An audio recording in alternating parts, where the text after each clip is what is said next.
Vittorio Stingo lascia il comando provinciale di Agrigento, andrà a Roma.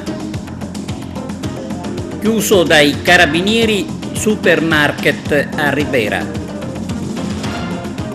Lavori e semaforo in Viale Emporium non hanno riguardato la messa in sicurezza della strada. Successo per lo spettacolo dell'Aurora. Dal Policlinico di Palermo i dati sull'aumento dei casi di violenza sessuale. Intervento sulla gestione dei fondi e dei progetti.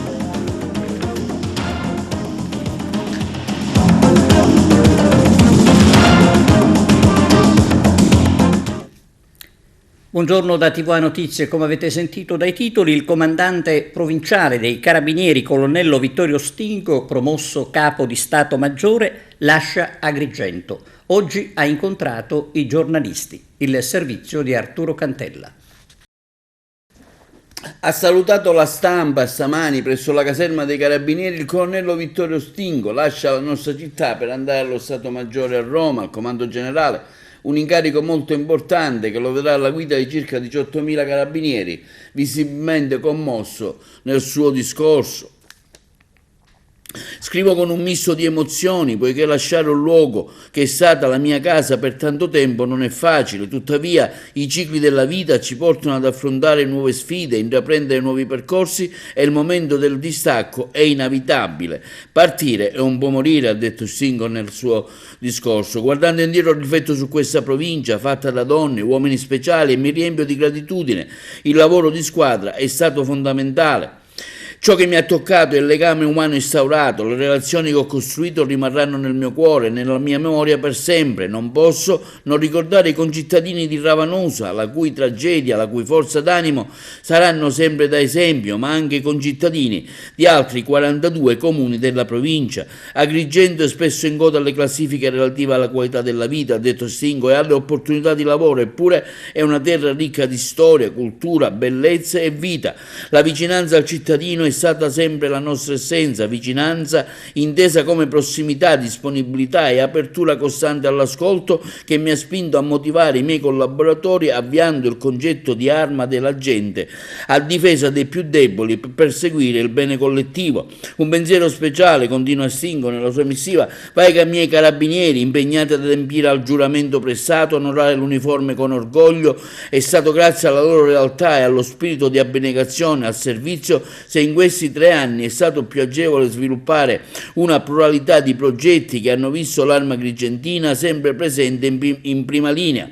Donne e uomini impegnati nel rispetto dei valori di convivenza civile al fine di garantire l'ordine, la legalità, la sicurezza urbana alla collettività, opponendosi con fermezza ai tentativi mafiosi di sottomettere l'economia locale. Non posso che ringraziare tutti voi, autorità, amici, colleghi di tutte le forze della polizia, per il sostegno, l'amicizia e l'incoraggiamento che mi avete offerto nel corso di questi 3 anni. Avete reso questo luogo un ambiente accogliente, ricco di energia positiva. Lo avete fatto divenire la mia casa. Mi sento ancora in debito con l'Arma che mi ha dato la possibilità di mettermi alla prova, di sbagliare, di imparare, crescere, consentendomi di ampliare il mio bagaglio di esperienze. Desidero infine augurare in bocca al lupo al mio amico e successore, colonnello Nicola De Tullio, sicuro che farà grandi cose. Stingo ha poi concluso il suo discorso dicendo: non dimenticherò voi e questa magnifica terra, la più bella città dei mortali, a cui abbiamo donato il tricolore in una memorabile cerimonia ad Maiora. Viva l'Italia, viva la Sicilia, viva la provincia di Agrigento.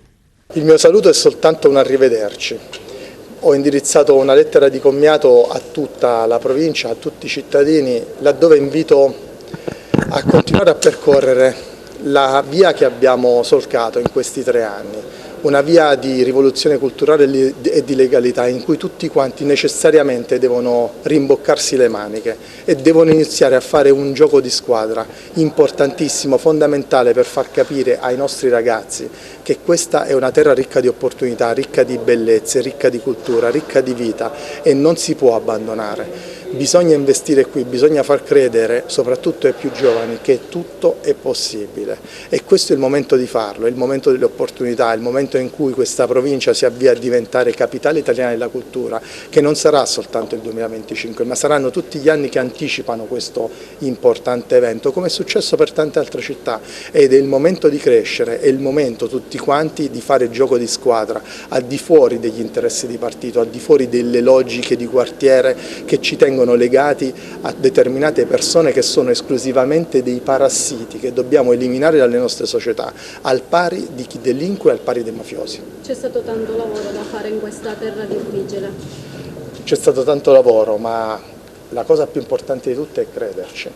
Le sfide si possono lanciare, ma i risultati, gli obiettivi vengono raggiunti soltanto se ci si crede e tante sfide, soprattutto quelle che abbiamo vinto, sono state vinte soprattutto grazie alla collaborazione non solo delle istituzioni, ma anche di tante altre associazioni, della Caritas, dei volontari di strada, della diocesi, della prefettura e della questura ovviamente, dei colleghi di tutte le forze di polizia, delle associazioni varie che tutti i giorni si impegnano a difesa del prossimo, a difesa dell'ambiente, a difesa del patrimonio culturale, a difesa della nostra salute. Cosa porterà nel suo bagaglio dei ricordi? Questa è una domanda difficile a cui rispondere perché io non voglio dei ricordi, io sono agrigentino, lo sono perché questa è la mia casa, lo sono perché ho ricevuto tantissime cittadinanze onorarie, tantissime attestazioni di apprezzamento e i ricordi si hanno soltanto quando si va via, quando si lascia un posto o quando si è dei turisti. Questa è casa mia e io questa casa la porterò nel cuore. Domenico. Il nuovo incarico, colonnello? Il mio nuovo incarico sarà capo di Stato Maggiore della Divisione Unità Mobili, è un reparto, è un grosso reparto di 18.000 uomini che si occupa delle operazioni internazionali e delle operazioni sul territorio nazionale più ad ampio respiro. Colonnello, lei è agrigentino, ma anche gli agrigentini qui si sentono a casa perché è riuscito ad aprire le porte della caserma. Abbiamo riaperto le porte della caserma facendola diventare un luogo, anche un museo, un qualcosa che si può visitare semplicemente tutti i giorni senza dover necessariamente fare una denuncia. Sono tantissime le visite che abbiamo avuto, nella prima esperienza abbiamo avuto oltre 2.000 visitatori, ma abbiamo avuto anche tantissime scuole, tantissimi ragazzi che sono venuti da fuori regione, da Milano per esempio, da Roma. La cosa più bella però è stato quello di poter far volare il tricolore sul cielo del capoluogo della nostra provincia, un tricolore di 150 metri quadrati, la più bella bandiera d'Italia, per far capire a tutti che questa è Italia e che qui lo Stato esiste. E dopo il saluto al colonnello ci si attende un altro ufficiale che sappia continuare sull'esempio di Vittorio Stingo. Da Agrigento va via un uomo dalle straordinarie qualità umane e professionali. L'augurio per gli agrigentini è di avere al suo posto un altro ufficiale con la stessa sensibilità, un altro Vittorio Stingo, insomma. Il colonnello, fino ad oggi comandante provinciale dell'Arma, ha ottenuto la meritata nomina a capo di Stato Maggiore che lo porta a Roma a guidare migliaia di uomini.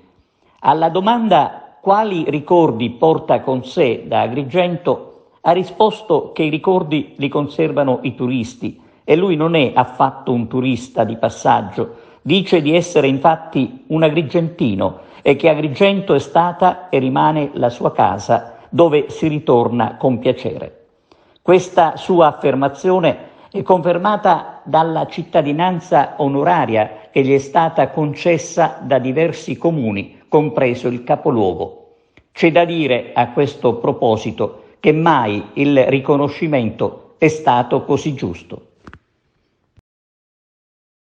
Oltre al colonnello Vittorio Stingo, stamani c'è stato un altro avvicendamento nell'Arma dei Carabinieri ad Agrigento. Lascia il comando il capitano Marco Larrovere, che per alcuni anni è stato il capo della compagnia. In città, sin dall'11 settembre del 2019, si è particolarmente distinto tra le tante sue attività molteplici nei periodi particolari come durante il Covid per controllare la diffusione del virus, la sua lotta in particolare nel centro storico, zona da Varusella, per contrastare lo spaccio di droga, o come quella scoperta con l'acquisto via web e arrivava con i corrieri postali.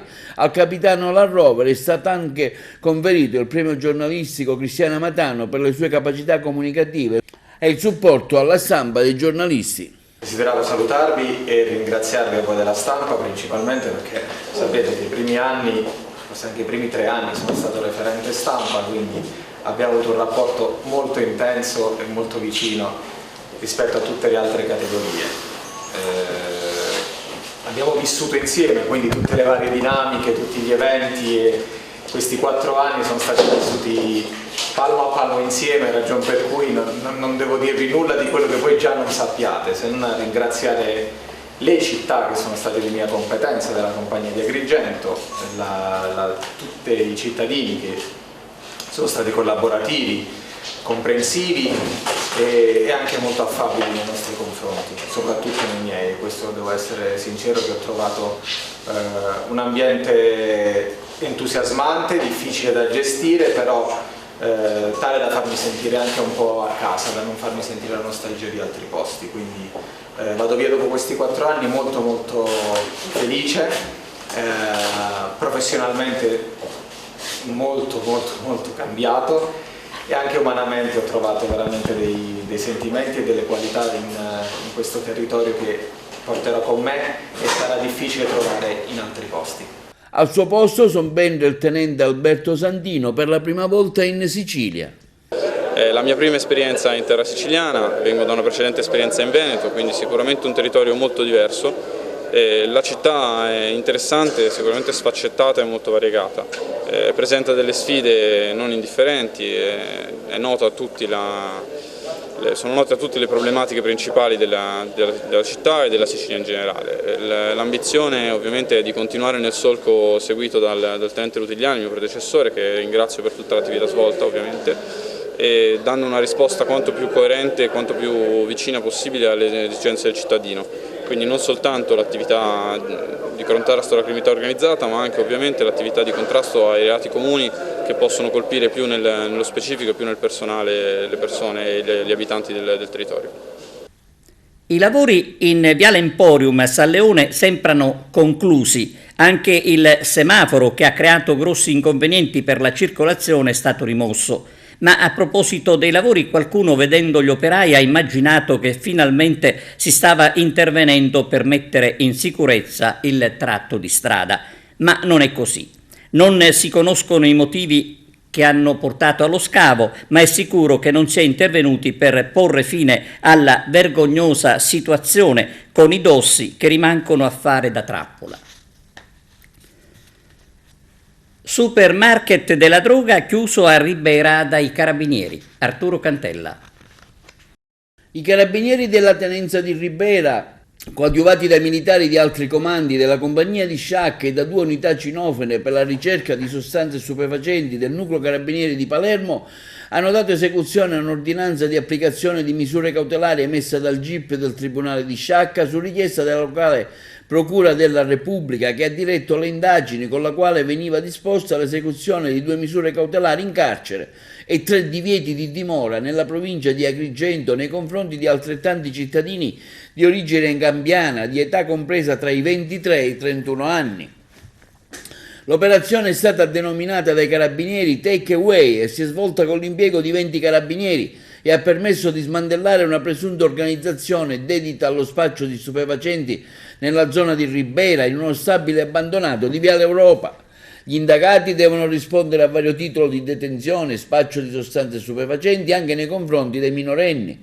I presunti spacciatori avevano occupato uno stabile comunale in stato di totale abbandono, trasformandolo in una vera e propria piazza di spaccio aperta H24, frequentata da tossicodipendenti dell'area di Ribera e dei comuni vicini, un via vai continuo di giovani che non è sfuggito ai carabinieri di Ribera, che a partire dallo scorso mese di gennaio hanno seguito numerosi intensi servizi di osservazione dall'area, acquisendo delle molteplici riscontri nelle loro ipotesi investigative. Durante l'attività di indagine, infatti, sono state sequestrate numerose dosi di hashish, cocaina, crack e segnalati alla prefettura di Agrigento quali assuntori di sostanze stupefacenti 28 persone residenti a Ribera e nei comuni limitrofi, mentre in occasione dell'operazione la perquisizione effettuata all'interno dello stabile occupato abusivamente ha permesso inoltre di rinvenire e sequestrare svariati grammi di sostanze stupefacenti come eroina, hashish e crack, nonché la somma in contanti di circa 1.000 euro ritenuta provento dello spaccio. Successo a Licata per lo spettacolo dell'Aurora tra preghiera, musica e recitazione. Ieri una grande serata per lo spettacolo dell'Aurora dedicato a Maria di Pippo Calandrino, che è stato rappresentato una platea folta, attenta e prodiga di applausi a Licata.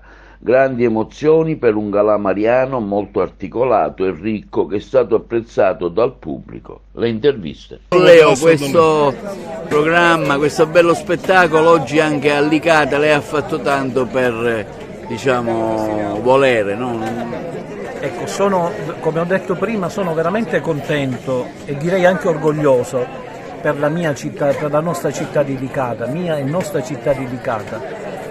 È stata una serata veramente bella, ascoltare questi meravigliosi canti, suoni, colori, immagini, tutto bello veramente. E lo portiamo nel nostro cuore, chiedendo che Maria, questa donna umile e forte, ci guidi veramente, perché stiamo attraversando a livello proprio mondiale questo momento di crisi proprio a 360 gradi, ecco. Abbiamo bisogno di una donna forte e quindi abbiamo pensato proprio a lei, a Maria, che ci guidi a Gesù. Lei ha fatto un appello alla pace che da qui parte da Licata verso... Io credo che zona. La pace, prima di arrivare in Ucraina e in Russia, parta proprio da noi, dal nostro cuore, poi nella famiglia, poi si allarga nel quartiere, poi nella città, per raggiungere poi Kiev e Mosca. Calandrino, oggi anche a Licata, dopo l'esperienza del Villaggio Mosè, uno spettacolo che coinvolge.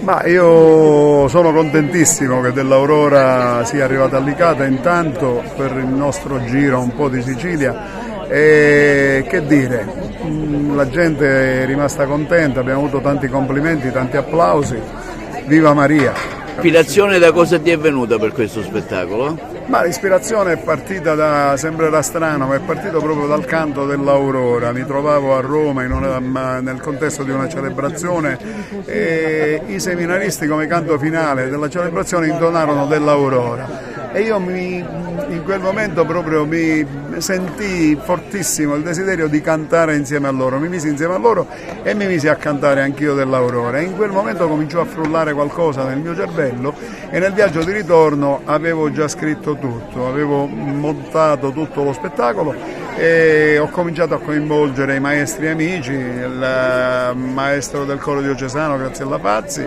il maestro Lorenzo Puma del coro Pentagramma a Colori, il maestro Mangione dell'associazione bandistica Vincenzo Bellini, musici nella liturgia ed altri artisti con i quali ho messo su questo spettacolo. Uno spettacolo che si proporrà anche in altre parrocchie? Noi speriamo di sì, più che parrocchie, piazze. E cercheremo di portarlo senz'altro avanti.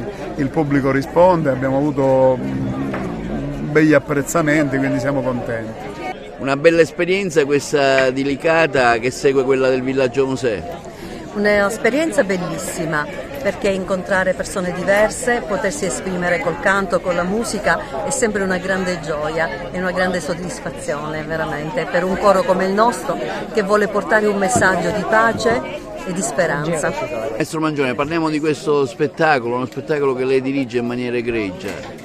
Ma è uno spettacolo, come dice bene il nostro regista Pippo Calandrino, è una lode a Maria e noi cerchiamo nel nostro piccolo, attraverso la musica, chi canta prega 2 volte, forse chi suona speriamo anche 3 volte. Un'esperienza bella, interessante e creativa questa oggi qui a Licata? Sicuramente, poter cantare lodando la Madonna credo che sia la cosa più bella che una persona possa sperare di fare e noi l'abbiamo fatto grazie all'invito da parte dell'organizzatore Pippo Calandrino, che ci ha permesso a noi coro Pentagramma Colori di poter partecipare.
A Palermo sono in aumento i casi di violenza sulle donne, lo dicono i dati del Policlinico.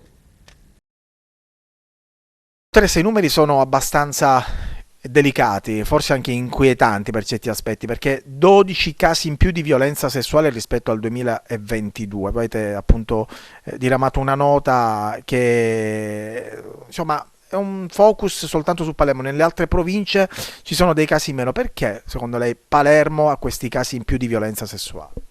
Allora, la motivazione, che tra l'altro avevo già fornito anche alla nostra dottoressa Lenzo qui da noi al Policlinico, è che probabilmente c'è una maggiore consapevolezza in città dell'essere vittima di violenza sessuale, e credo anche grazie alla pubblicità che è stata fatta sul servizio che noi offriamo H24 al Policlinico, e che quindi può fornire un supporto clinico ma anche un supporto forense per le vittime. Appunto, un supporto importante da parte del Policlinico. Ci sono questi casi di violenza sessuale. Qual è l'iter appunto per venire da voi, per denunciare? Ci spiega un po' quali sono le tappe principali? Allora, generalmente la vittima viene direttamente al pronto soccorso ostetrico del Policlinico, viene autonomamente, quindi accompagnata da amici o familiari, ovvero viene accompagnata dalle forze dell'ordine quando il passaggio è attraverso appunto le forze dell'ordine. Quando accedono qui al pronto soccorso ostetrico veniamo coinvolti noi in consulenza come medicina legale, e con un'equipe multidisciplinare in cui è presente il ginecologo, è presente il medico legale, chiaramente anche l'ostetrica ostetrico. Noi sottoponiamo a visita la paziente previo consenso informato, previa spiegazione di quelle che sono le finalità, le modalità della visita, anche l'effettuazione dei campioni che faremo in corso di operazioni, dove verranno conservati questi campioni, che finalità avranno, in modo tale che la vittima sia consapevole di quella che sarà la finalità di questa visita, che appunto non è soltanto clinica, quindi nell'interesse di verificare anche lo stato di salute della paziente, ma anche una finalità medico-legale, e quindi questi campioni che vengono raccolti avranno poi un'utilità futura in seno alle indagini, se ovviamente ci sarà denuncia da parte della vittima. Quali sono le prime rassicurazioni che date appunto alla vittima? Certamente noi diciamo che siamo lì per loro, che lavoriamo per loro, che vogliamo soltanto aiutarle, e che tutto quello che facciamo in occasione di questa visita sarà finalizzato solo e esclusivamente al loro interesse, per cui cerchiamo anche di invogliarle alla denuncia, in maniera tale che soprattutto quando si verificano in contesti familiari tutto questo non si ripeta nuovamente nel tempo. Quindi cerchiamo semplicemente di manifestare la nostra partecipazione alla loro sofferenza, e facciamo capire che noi siamo lì soltanto esclusivamente per aiutarle.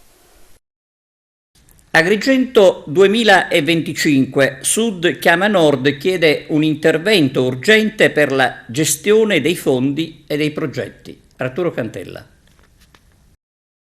Il gruppo parlamentare Sud chiama Nord interviene con una interrogazione urgente, primo firmatario onorevole Ismaele Lavardera, L'organizzazione di Agrigento Capitale della Cultura e lo statuto della fondazione che dovrà gestire fondi e progetti appodano all'Arse a chiedere chiarimenti, interventi urgenti al fine di individuare una rapida soluzione per accelerare il percorso formativo. E proprio come detto prima, il gruppo Sud chiama Nord, con primo firmatario Lavardera nella foto, a seguire Cateno De Luca, Balsamo, De Leo, Lombardo, Sciotto e l'onorevole Davide Vasta. Alla data odierna, dice l'interrogazione, non risulta dichiarata la consistenza della dotazione patrimoniale complessiva di cui potrà beneficiare la Fondazione di Agrigento 2025, nonché non risulterebbe dichiarato il contributo patrimoniale specifico che in ciascun socio fondatore intenderebbe apportare alla nascitura fondazione. Si ricorda che l'adeguatezza della dotazione patrimoniale rispetto agli scopi dichiarati nello statuto costituisce elemento costitutivo imprescindibile per l'ottenimento del suo riconoscimento giuridico e soprattutto rappresenta la primaria garanzia per il suo regolare funzionamento nel tempo, tenuto conto che sono già trascorsi oltre 5 mesi dalla proclamazione di Agrigento Capitale Italiana della Cultura 2025 e in vista del prossimo traguardo dell'1 gennaio 2025 non è stato ancora fatto nulla di significativo, con la comprensibile preoccupazione e il rischio concreto che questa importante occasione per Agrigento e la Sicilia si trasformi in un enorme fallimento. Il gruppo parlamentare regionale siciliano Nord chiama Sud chiede appunto interventi da parte della Regione affinché non venga sprecato questo prezioso riconoscimento di promozione e valorizzazione di tutto il territorio siciliano. Calogero Pisano, nominato componente della commissione bicamerale d'inchiesta sulle attività illecite riguardanti rifiuti e ambiente. Il deputato nazionale l'agrigentino Calogero Pisano è stato nominato componente della commissione bicamerale d'inchiesta sulle attività illecite connesse al ciclo dei rifiuti e ad altri illeciti ambientali e agroalimentari, un ulteriore prestigioso incarico che va ad aggiungersi a quello di segretario della 14ª Commissione parlamentare Politiche dell'Unione Europea, nata nel 1997, con il compito di fare luce sugli illeciti del ciclo dei rifiuti e sulle organizzazioni criminali a esse connesse. La Commissione ha visto crescere nel tempo il proprio raggio di azione delle proprie indagini. Tra i vari compiti che i commissari dovranno assolvere, infatti, figurano anche la verifica di eventuali illeciti nel settore agricolo e agroalimentare, la verifica di eventuali irregolarità legate alla gestione dei cosiddetti rifiuti emergenti come i pannelli fotovoltaici, le pale eoliche, la verifica di eventuali attività illecite nella gestione del servizio idrico integrato per quel che attiene alla gestione degli impianti di depurazione delle acque, la verifica di eventuali comportamenti illeciti della pubblica amministrazione e dei soggetti pubblici o privati che operano nella gestione del ciclo dei rifiuti. È motivo di grande orgoglio essere stato chiamato a far parte di questa prestigiosa commissione bicamerale, ha dichiarato l'onorevole Pisano. Ringrazio il Presidente della Camera, onorevole Lorenzo Fontana, per avermi nominato e il capogruppo del mio gruppo parlamentare, onorevole Maurizio Lupi, e tutti i capigruppo dei gruppi parlamentari di maggioranza per aver indicato il mio nome per un ruolo così importante. Sanità e privati, il caso degli ospedali in provincia di Messina. Non è soltanto un problema del governo regionale, anche dell'amministrazione dell'ASP. Io credo che sia veramente vergognoso e inaccettabile che personaggi che ricoprono ruoli pubblici come il direttore dell'ASP possa affidare ad un privato la gestione dell'ospedale di Sant'Agata, che a sua volta l'affida a un ospedale pubblico di Palermo per fare le stesse operazioni, gli stessi servizi che in teoria dovrebbe emettere l'ospedale di Sant'Agata. C'è anche la questione dell'ospedale di Barcellona, anche lì qualche personaggio pubblico, qualche deputato regionale dice che l'ospedale di Barcellona deve essere affidato a delle cooperative perché i medici vengono pagati di più, perché loro non sono stressati in ambito lavorativo. Noi riteniamo che invece bisogna investire nella sanità pubblica, perché il valore universale della sanità, soprattutto del pubblico, credo che sia imprescindibile. Noi dobbiamo fare i conti con la realtà. La politica deve decidere se se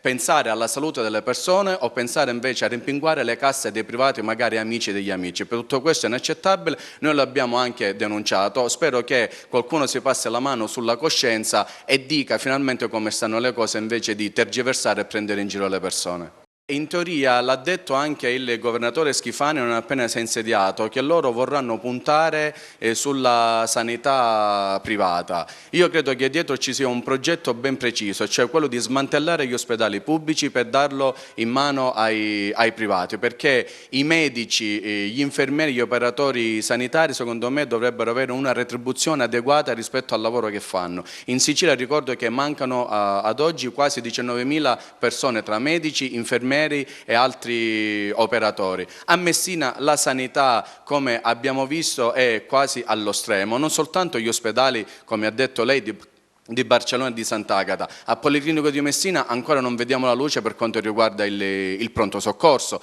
Doveva essere, così come diceva anche il Rettore, completato l'anno scorso, all'ottobre dell'anno scorso, è passato un anno e ancora non si vede la luce. Taormina, quando arriva la stagione estiva, perché è piena anche di turisti, di gente che viene da fuori, è sempre in sofferenza. Milazzo ha il doppio degli accessi perché ovviamente l'ospedale di Barcellona è chiuso e quindi si rivolgono a Milazzo. Tutta la sanità messinese è allo stremo. La politica deve intervenire perché per noi il valore pubblico degli ospedali è una prerogativa sancita dalla nostra Costituzione. Noi ci batteremo affinché rimangano pubblici, affinché le persone possano andare all'ospedale a farsi curare e non aspettare 10-15 ore prima di avere un referto, che ovviamente non è colpa degli infermieri e dei medici, ma se io al pronto soccorso trovo un medico o trovo 2 medici e abbiamo 30, 40, 50 pazienti, capite bene che queste persone vanno in sofferenza e quindi invece di continuare ad operare per il pubblico si rivolgono al privato con la cooperativa, vengono pagati pure di più. Infatti noi stiamo assistendo dal Veneto in giù ad un'emorragia di medici verso le cooperative e di infermieri che se ne vanno all'estero. E adesso linea la regia per la pausa pubblicitaria, a tra poco.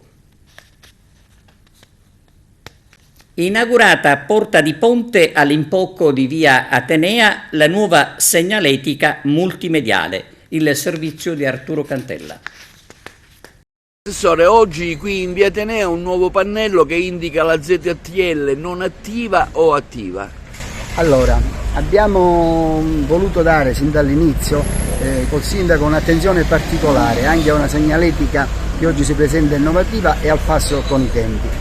Quello che vedete è un pannello che è già stato montato nelle principali città italiane, stiamo parlando di Firenze, stiamo parlando di Napoli, di Empoli, eccetera. È un pannello ovviamente che segue le linee ministeriali, è un pannello a LED luminosi che a differenza del precedente ci consente di dare alla popolazione qualsiasi tipo di informazione. Si possono proiettare pure i video, quindi la cosa più importante è che può essere fatta immediatamente, mentre il pannello precedente occorreva programmarlo, insomma occorreva molto tempo. Questo in tempo reale possiamo dare comunicazioni all'utenza. Questo significa maggiore sicurezza in caso di incidente, in caso di improvvise situazioni nella via e soprattutto si presenta molto elegante. Il pannello è stato approvato, ripeto, e studiato, può resistere ad altissime temperature ed è leggibile anche con una forte solarità, ecco, che da noi è importante. Col sindaco desideriamo adeguare con quest'opera, una piccola opera sicuramente, non stiamo inaugurando certo il ponte sullo stretto, ma è uno dei tanti passi che stiamo facendo in vista di Agrigento, capitale della cultura. Il pannello è bilingue, quindi cosa dire? La città di Agrigento si pone al passo delle altre città italiane. Da oggi partono i nuovi controlli con queste macchinette in dotazione al Corpo della Polizia Municipale. Ecco perché sentite l'esigenza, c'è chi dice che lo fate per fare cassa? Sicuramente non lo facciamo perché vogliamo andare in paradiso, ma perché bisogna assolutamente adeguare la situazione. Lo street control è una misura che funziona, ripeto, in tutte le città europee, è un mezzo che serve a ottimizzare il lavoro pesantissimo dei vigili urbani, quindi lo facciamo sicuramente, intanto parte da lunedì e abbiamo dato ampia comunicazione delle vie in cui sarà effettuato questo servizio. Serve per mettere in regola la gente. Lo street control non serve solamente a multare la macchina in sosta, ma con lo street control siamo in grado di verificare se la macchina è priva di assicurazione, se è priva di revisione. Quindi tutto questo inquadriamolo soprattutto nel sistema di maggiore sicurezza che offriamo alla nostra città e ai nostri concittadini. Assessore, lei è stato assessore nel periodo estivo, ad agosto, un momento difficile in particolare per San Leone, però alla fine ci faccio un bilancio. Ma per noi il bilancio è più virato verso il sì che verso il negativo. Sicuramente tutto è migliorabile. Non abbiamo potuto attuare, lo diciamo sinceramente, lo sanno tutti, non abbiamo potuto attuare col sindaco Miccichè tutto quello che volevamo perché ci è venuto a mancare un parcheggio. Sì. Non potevamo rivoluzionare né traffico né vecchie e tristi abitudini all'interno di San Leone perché eravamo coscienti che non potevamo fare delle modifiche se non dotavamo la cittadina balneare che in estate triplica, quadruplica la propria popolazione di parcheggi. Se non potevamo dare il parcheggio non abbiamo fatto alcune modifiche. Credo che però ci sia stato un buon lavoro dei vigili urbani che unitamente alle altre forze di polizia se la sono cavata abbastanza bene. Ripeto, tutto è migliorabile e invito tramite la vostra emittente i nostri concittadini a segnalarle piuttosto a noi. Il nostro telefono è aperto H24. Fare le segnalazioni su Facebook è cosa inutile e deleteria per la nostra città che sta ricevendo tanti danni ultimamente da questo clamore mediatico a volte inopportuno e inesistente. Avviata dalla regione siciliana la procedura negoziata che riguarda le isole minori. Vediamo. La Regione siciliana ha avviato l'iter per assegnare i servizi di collegamento navale per le isole minori. È stato firmato il decreto di approvazione della procedura negoziata per l'affidamento in concessione del trasporto marittimo di passeggeri e merci, anche pericolose, con mezzi navali RO-RO in regime di servizio pubblico con compensazione finanziaria per la continuità territoriale marittima delle isole minori. Il provvedimento porta la firma del dirigente generale del Dipartimento regionale Mobilità Salvo Lizio. I lotti previsti dalla procedura sono 4. Il primo riguarda le isole Eolie e ha un importo complessivo di 33,6 milioni di euro circa. Il secondo, per le Egadi, ammonta a circa 14,8 milioni. Il lotto relativo ai collegamenti con Pantelleria ha un importo di circa 24 milioni di euro, mentre l'ultimo, per Ustica, di circa 15,5 milioni. Le cifre dei lotti sono al netto dell'IVA. Per quanto riguarda le Pelagie, del valore di 41 milioni, a differenza degli altri 4, le cui gare sono andate deserte e non aggiudicate, il lotto è in via di aggiudicazione definitiva. La procedura, della quale è stata data formale comunicazione preventiva ai sindaci dei comuni delle isole minori, si concluderà nel termine di 30 giorni successivi. È prevista la clausola sociale in capo agli aggiudicatari per il mantenimento dei livelli occupazionali del comparto. La priorità del governo Schifani, dice l'assessore alla mobilità Alessandro Aricò, è la garanzia della certezza dei collegamenti tra le isole minori e la terraferma. Questa è la strada più veloce per assegnare un servizio essenziale per residenti, lavoratori e turisti che si recano negli arcipelaghi. Ma reputiamo fondamentale anche assicurare l'occupazione di decine di addetti che vedono a rischio il posto di lavoro e per questo abbiamo inserito nel decreto la clausola sociale. Seconda edizione a Messina dei Giochi senza quartiere. Questa è la seconda edizione di Giochi senza quartiere, un'iniziativa ludico-ricreativa promossa dal Comune di Messina in sinergia con le 6 municipalità. Ritorna con un format differente dove ci sarà la possibilità non solo appunto di giocare prevedendo più fasce di età, ovvero da quelle che sono i 9 anni fino ai 35, con un numero di giochi e differenti giochi che sono appunto diversi rispetto a quelli dell'anno scorso e sono giochi inclusivi, quindi permetteranno a tutti di poter gareggiare e vivere le varie municipalità. Uno dei compiti appunto delle circoscrizioni sarà quello di individuare le location dove si disputeranno queste gare partecipare e partiranno appunto queste competizioni dal 30 settembre e si svolgerà la finale invece dove parteciperanno tutti coloro che sono i vincitori della fase per così dire intermunicipale a Villa Dante il 22 di ottobre. Questo perché? Perché attraverso il gioco non solo appunto si dà la possibilità ai giovani di conoscere i valori quali il rispetto dell'altro e la fraternizzazione attraverso il divertimento, ma si dà altresì la possibilità di creare un proprio legame col territorio e questo è appunto uno degli obiettivi principali, perché l'anno scorso quando molti ragazzi e ragazze hanno deciso di aderire chiedevano: ma io di quale municipalità faccio parte? Questo appunto per capire se il comune è proprio l'ente prossimo più vicino, la municipalità è l'istituzione ancora più vicina a loro, quindi è giusto che conoscano questa istituzione e quali sono i loro servizi, e noi ci proviamo anche attraverso questa manifestazione. Grazie per l'attenzione, è tutto, arrivederci.